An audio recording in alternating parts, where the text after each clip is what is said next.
Hear a telephone conversation between an employer from the Wild Dune Spa and Resort and an applicant.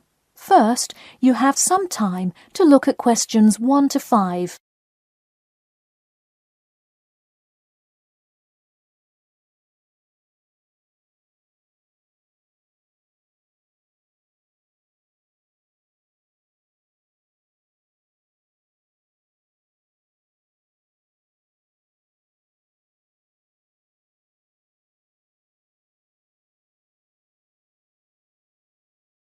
You will see that there is an example which has been done for you.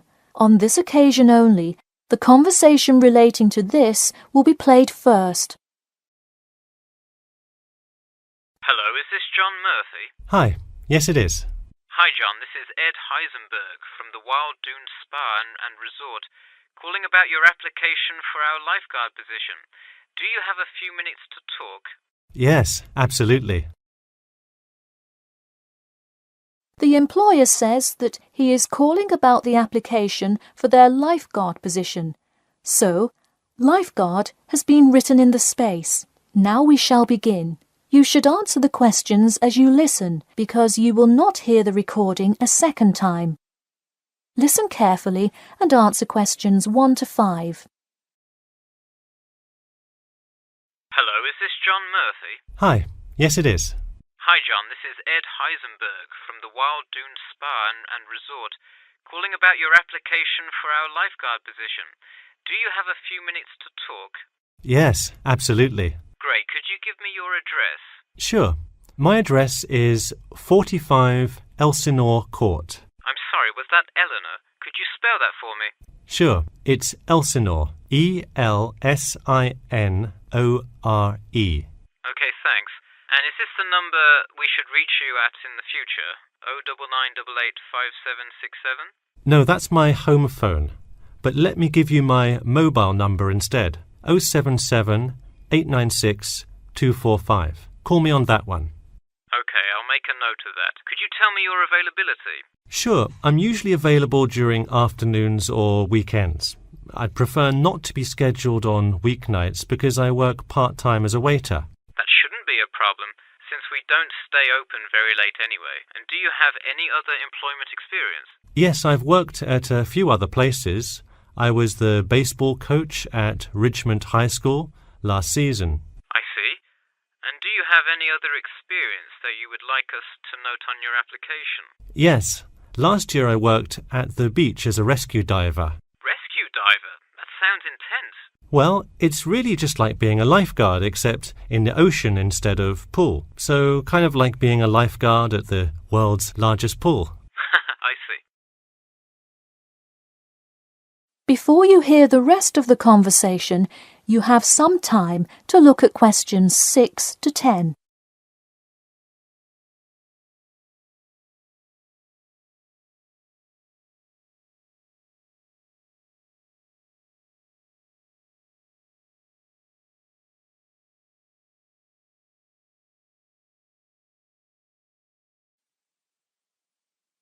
Now listen and answer questions 6 to 10. So could you tell me about the relevant skills you have? I'm guessing a lot given your experience. I'm CPR certified and have 2 years of diving experience. Great, it sounds like you are well qualified for this position. When does your CPR certification expire? I think in November, but let me quickly check my CPR card. Actually, it expires in October. Okay, so regardless, you have it through the end of the summer. When is your ideal time to work? Since I work in the restaurant on weeknights, I like weekends best, specifically Saturday mornings. I see. We do already have a lot of staff available on Saturdays, but I do need an early morning shift lifeguard. How early could you work Saturday morning? I can get there by 6 o'clock if need be. You'll be happy to know we open a little later than that, but I'll put you down for Saturday mornings here. Oh, awesome. I can't wait to get started. How about you come in next Saturday, the 12th? That sounds good. Great. We can figure out other shifts for you to work when you come in then. One last thing, just out of curiosity, where did you hear about us? I heard your ad on the radio while I was driving this morning. You know, I think you're the first person who has responded to our radio ads. It's almost always people who have seen us in the newspaper. Yeah, I don't have time to read through the newspaper every morning. I've plenty of time in the car to listen to radio ads. That makes sense. Well, thanks for your time, and we'll look forward to seeing you on the 12th. That is the end of section 1. You now have half a minute to check your answers.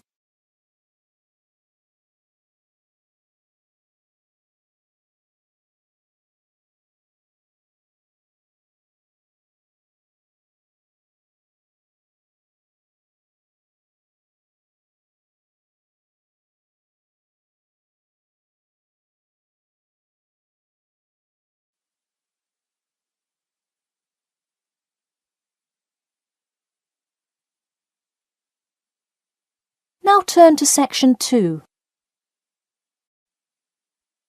Section 2. You'll hear part of a free class about safety around campus. First, you have some time to look at questions 11 to 14.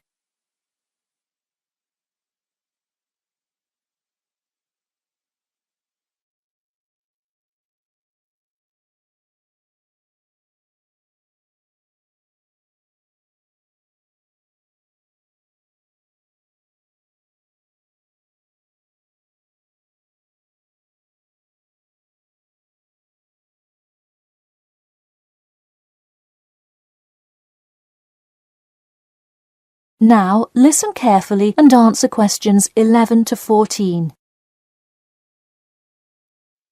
Good evening. I'm Geoffrey Miller from the University of Nottingham Student Union, and in this week's free class, Carlos Garcia is going to tell us about safety around campus. Over to you, Carlos. Thank you, Geoffrey, and thank you all for your attendance today. Also, I'd like to thank the Student Union here at the university for organising this lecture.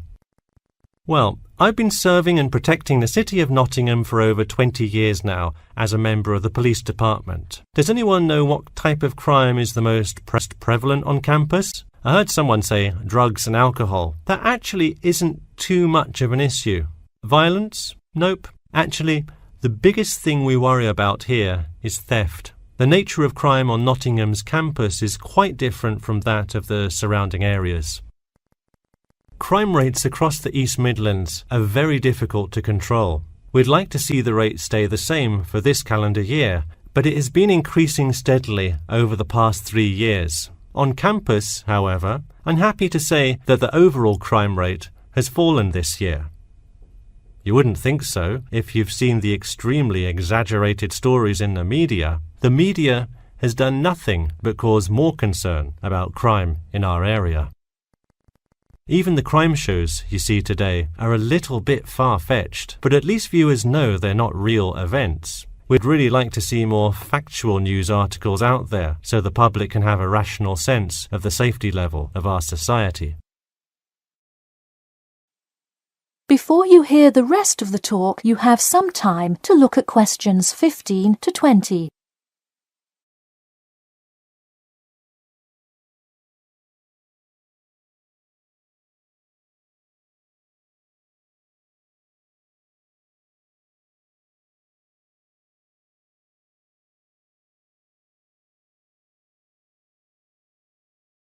Now listen and answer questions 15 to 20. Okay, let's move on to what to do when you see a crime. Do not get involved if at all possible, and do not draw too much attention to yourself by running away in a conspicuous manner. Though most likely, and hopefully, you will not have to experience this situation, if you are being mugged, please do not try to resist. Instead, be compliant and seek help after the incident. Like I said, though, it is highly unlikely that you will find yourself amidst a crime, but it is important to be prepared should it ever happen. We find that educating students and staff on the correct precautions to take is the best way to increase your safety. Just remember to be smart when you're out late at night and avoid any area or person that looks suspicious. I know it sounds obvious, but I cannot stress this enough. It's also not a bad idea to have your mobile phone with you at all times, but be careful. If you're chatting on your smartphone on your way home, you're a prime target for thieves. I'd like to see a show of hands. How many people have left work or the library after 10 p.m. to go home before? A lot of you, right? If you do have to go home late at night, please don't walk home alone. More often than not, there's someone there that will be walking the same direction as you at some point. Walk home with a friend or co-worker. Even if you must use your phone to call someone that's nearby to walk with you, it's always safer to walk home with someone. So when you're walking home, you may feel more comfortable with some sort of self-defense, such as pepper spray. Now, it's your call whether you want to carry something like this or not. However, I absolutely advise against carrying a knife or any other offensive weapon. All too often, they can be used against you if you're disarmed, putting yourself in more danger. For all those interested, the Recreation Centre offers a free self-defense class to all students every Thursday evening. While obviously an introductory self-defense class may not equip you to fight off villains like a regular superhero, it does come in handy sometimes. After taking a self-defense class, you'll surely be more aware of possible dangers and how to deal with them. So hopefully now you have a more complete understanding of the nature of crimes committed on your campus and how to avoid being a victim. I know most students at the University of Nottingham are not the criminal types, but remember that there is no barrier like a wall or something keeping non-students out. There's no army force securing the borders, and I doubt anyone wants it that way. The campus is generally a safe place, but it's not immune to small crimes once in a while. All right, that's all I have to say for today. Stay safe. That is the end of section 2. You now have half a minute to check your answers.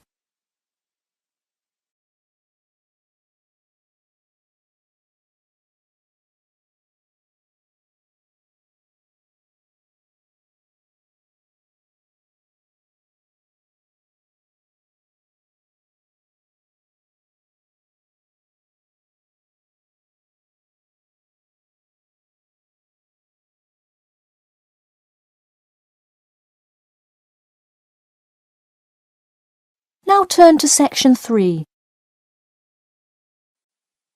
Section 3. You will hear a student called Bobby talking to his tutor about the research project. First, you have some time to look at questions 21 to 23.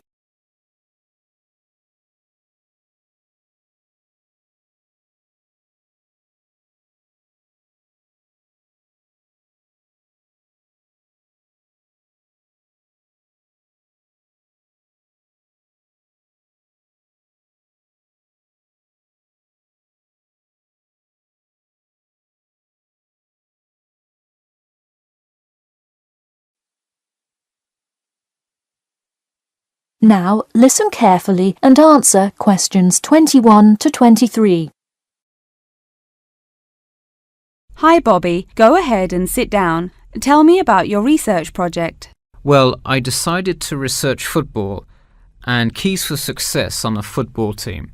That sounds great. What are the guidelines for the test? Did the teacher talk to you about it in class? No, everything is on a handout that was passed out. It says that the first draft is due at the end of next week and the second and third are due later on in the month. I don't understand why we have to keep revising and fixing it. Is this assignment really that important? Well, this project is a major requirement for passing 11th grade English and will go on your permanent record. Oh, really? Does that mean it will affect what English level I am placed in next year? Well, not exactly. You need a good grade to move on, but it is your overall grade and teacher recommendation that determines what level of English you are placed in next year. Anyway, tell me about your topic choice. Do you play football? Well, actually, it's because my father loves the sport. He watches it every weekend. Cool. It's a good idea to report on something you're interested in. Before you hear the rest of the talk, you have some time to look at questions 24 to 30.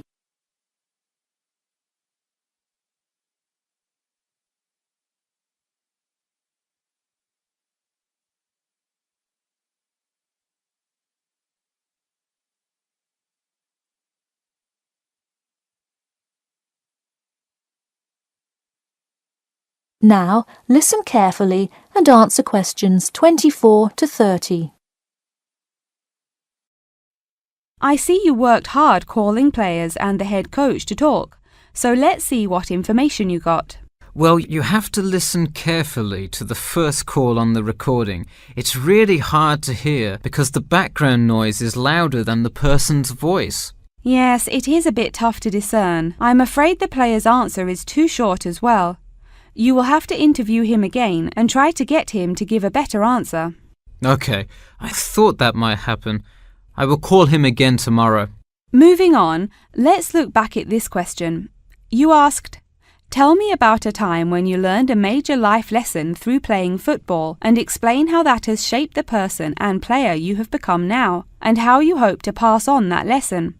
It is a great idea for a question, but in an oral interview it is far too complex. I would advise you to break it up into multiple parts to get a better response. I guess you're right. I wouldn't want to have to provide an answer to a question like that. I will simplify it. I found that when I asked players this question, it took too much time because they were struggling to answer the question completely. In fact, this is the question Joe Billings was answering when the tape ran out. He did tend to ramble on all the questions, didn't he? He sure did.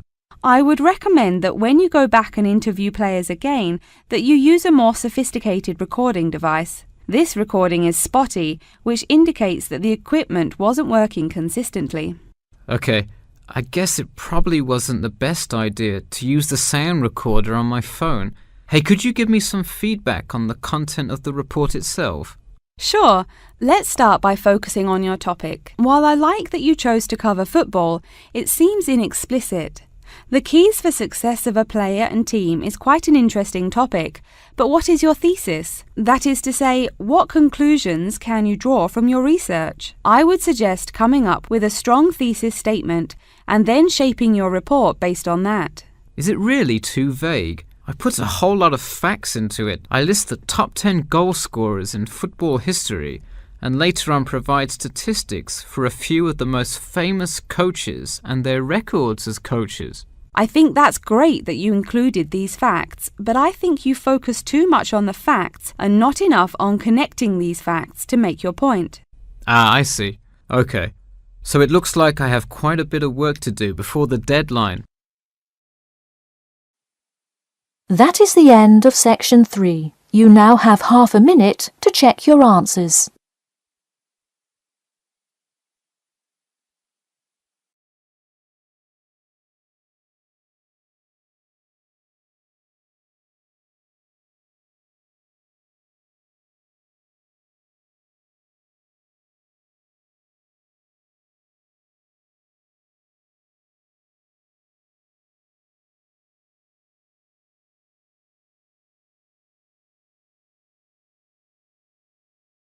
Now turn to section 4.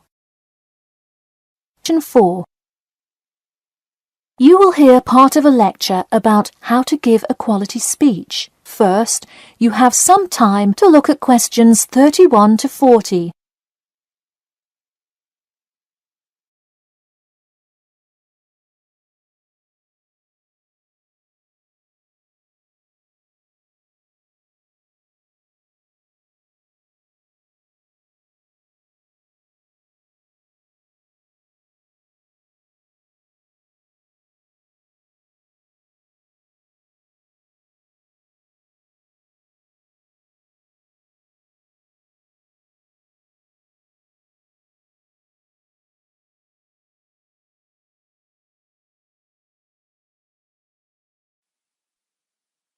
Now listen carefully and answer questions 31 to 40. Good morning. Today I am going to cover the daunting task of giving a quality speech, a thought that makes most of us cringe. In fact, 90% of all people feel nervous about public speaking, about 10% of whom are described as genuinely terrified. Hopefully, when we are finished here today, you all will be in the 10% of the population who do not feel nervous at all. Did you know that lecturers tend to get more nervous if the speech they are giving is an important one? It makes sense, right? You probably wouldn't be nearly as nervous to address your residence hall about the proper use of the recycle and compost bins as you might be if you were asked to give the graduation speech to your entire 5,000 student class. So what is it that makes some people completely comfortable in front of crowds? Some people think that the ability to give a good speech is a gift that others are simply born with. This is almost never the case. Public speaking can be learned with practice. The first most important thing you can do to improve your confidence in delivering a speech is to prepare a quality speech. Honestly, while the content of your speech is relatively important, the audience will really only remember the last sentence you say. It is a good idea to structure the rest of your speech to lead up to this last point to really drive your message home. This is a good way to ensure that your speech is well organized.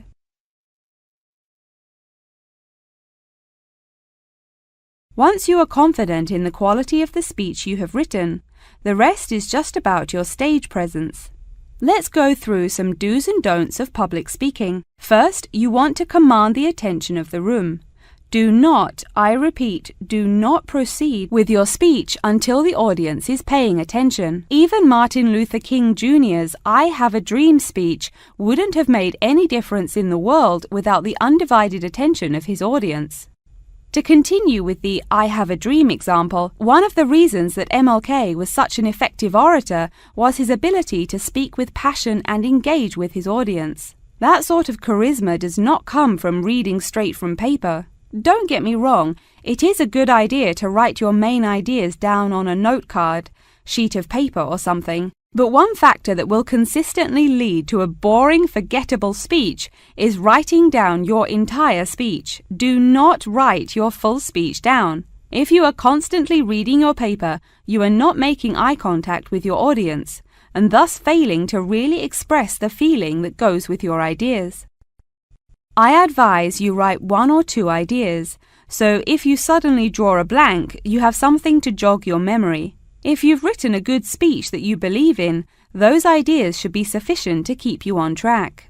Once you have those ideas written down, give your speech a few practice runs in front of the mirror, into your sound recorder on your phone, or with a friend before it comes time to address a crowd. That way, you can hear how the ideas come across, make sure there are no abrupt transitions, and find out whether you are talking too fast or too slow. Timing is important. Make sure you time yourself beforehand to see how long your speech is. That is pretty much it. With practice, you'll be able to deliver an expert speech that engages and even maybe inspires your audience. Just remember, speak with emotion. No one wants to listen to someone reading from a script. As I come to a close in my speech, I'll point out that I have employed all of these tips that I have covered. I practiced my speech ahead of time and timed it, and I can even show you my one small index card with just 3 simple bullets on it. It's as easy as that. That is the end of section 4. You now have half a minute to check your answers.